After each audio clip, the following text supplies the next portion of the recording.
Now, whether wired poorly or not, drugs play a number on our brains. Uh, One example is LSD, which is not surprising uh, uh, if you were to know that its chemical structure is near identical to serotonin, the neurotransmitter that we spoke of earlier. There's a medicine, a drug, called amantadine used to treat influenza.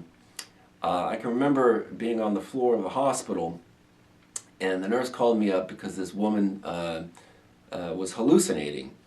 So I imagined when I walked in the room that she'd be frightened and distressed, uh, but instead she seemed amused, and she was gesturing at the air uh, as if she could see something, and what she described seeing were little people and little animals moving quickly, flitting about, and very brightly colored. Um, so that night, I looked into this, and there's a side effect of amantadine called Lilliputian hallucinations, an allusion to the kingdom of Lilliput in Gulliver's Travels. The thing that I found strangest about all this is the idea that a given drug could elicit the same hallucination. I mean, it'd be one thing if every time someone took a pill and had a side effect, they always had the same side effect. But these are various people who will always have the same hallucination. Out west, there's a strange recreational drug pastime called toad licking. Uh, there's a toad called the bufo toad that secretes a substance called bufotenin, which is chemically similar again to serotonin. But to get significantly stoned from ingesting this substance, you'd have to endure a lot of physically ill effects first. But the drug culture is tenacious, and they found that by smoking it, uh, you could get that high, but without the ill effects. And when you smoke it, the substance that's at hand here is something called DMT. This practice of toad licking is nothing new. It dates back to 2,000 years BC. Animals participate in recreational drug use as well. For example, African elephants will eat fruit from the marula tree and get drunk and go back for some more. Uh, there are some drugs in animals that are not a pleasant experience. In 1961, Alfred Hitchcock was on vacation at a coastal resort in California, and he witnessed all the birds were crashing into the storefronts and windshields of cars and were attacking pedestrians on the sidewalk, pecking at them violently. What was going on that day was that particular year had a large bloom of red algae, which is an ocean algae, and the fish eat the algae and it concentrates in their body, and then the birds eat the fish and it gets double concentrated. And in this algae is a toxin, a neurotoxin called domoic acid, which drives the animals crazy. Anyhow, based on his experience, Hitchcock wrote the now famous movie The Birds. So you see, it was a true story. In humans, the drug alcohol affects our reasoning skills, and it occurs in stages. I've prepared a short film to review these stages. There's 7 stages of getting drunk, getting smashed, getting hammered. The first is verbose. That's being talkative. Chatty Cathy. I came home from work this morning and everything was all over the house. And speaking of my house, I'm telling you, okay, that's why you go to a bar and you hear, what do you hear? You hear a lot of people talking. Anyhow, moving on to the second of 7 stages is grandiose. That's the big talker, the big man on campus. Yeah, one day I'm gonna be taking over that company, mark my words. Bringing us to amicose. That's the guy you're holding him next to you in the bar. You know, you're my best friend. Bringing us to bellicose. Bellicose is the bar fight, the aggression that comes out, what do you mean by that, man, kind of stuff. Then moving on, we have morose. That's the guy that's singing the blues. Nobody knows the trouble I've seen, where it sort of shifts from happy to depressed. Moving on, that is followed by stuporous. That's the sloppy drunk. That's the guy that's slurring or he's half out of it. Last one, obviously, is the most extreme, is comatose. The person who is seemingly passed out, and you got to drag them home. So those are the 7 stages.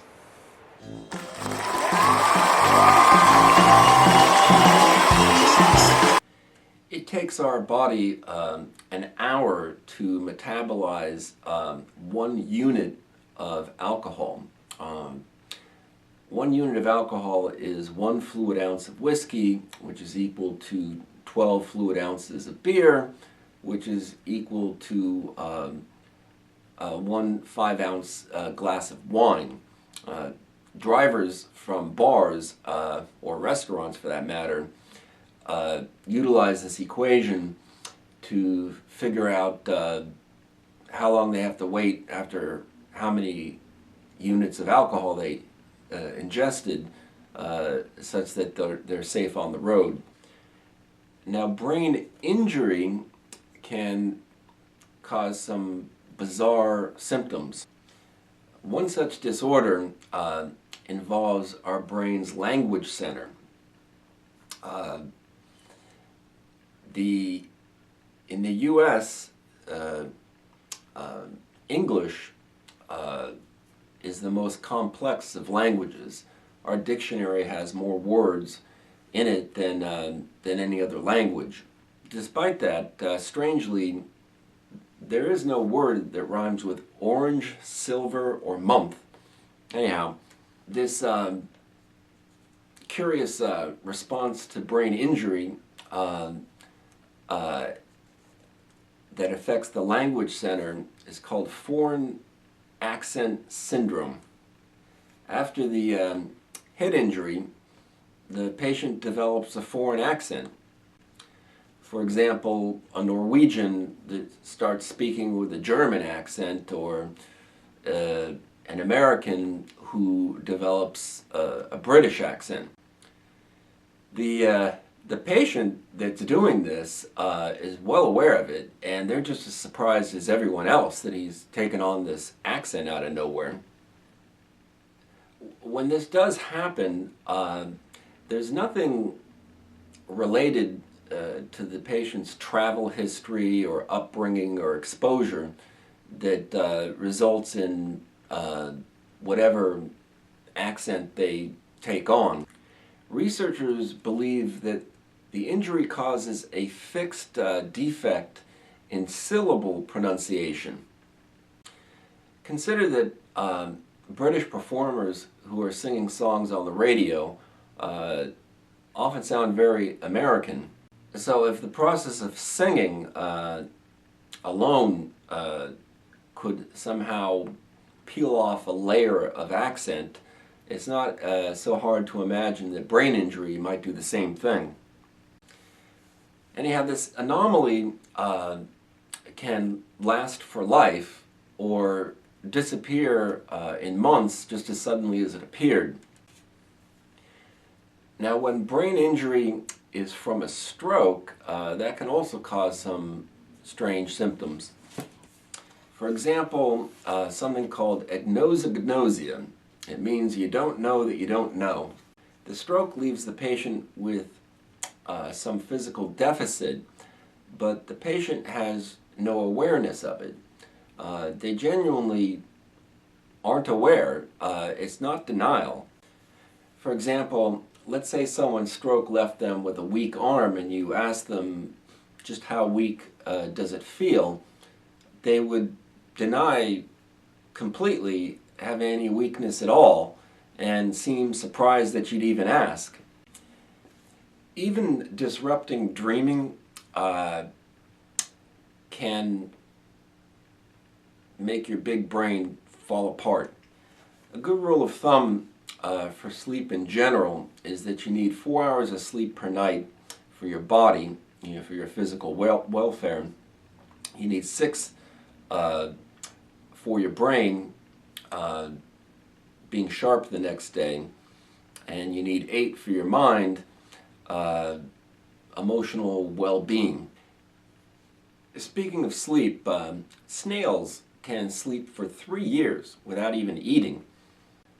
Blood from a sleeping rabbit, when injected into a rabbit who's awake, will make them fall asleep. And dolphins, only one hemisphere of their brain is actually sleeping. So while they're sleeping, they swim in a circle with the alert half of the brain, the eye open on that side, looking around as they go in a circle. And then they reverse direction and the other half of their brain gets a break and they're looking at the area with their opposite eye. In humans, while we sleep, we dream intermittently. In general, smokers dream less, and at the other extreme, electric storms cause us to dream more. Lightning's incredible stuff. A bolt of lightning is 5 times hotter than the surface of the sun. If a bolt of lightning were to go around the Earth, it would make it all the way around in just 1 second. Anyhow, dreaming while we sleep is necessary. If you were to stir a sleeping person just as they began to dream and block and interfere with any dreaming, but still leave them asleep, eventually they'd go completely insane. Also, during sleep, some people snore. One viewpoint on snoring is that it was a protective mechanism, that the cavemen snored while they were in their cave, sort of like growling to warn any predators that might be trying to sneak up on them. Then again, you got to consider that if it's a big enough predator, that's just a tip-off that there's a fresh meal inside that cave.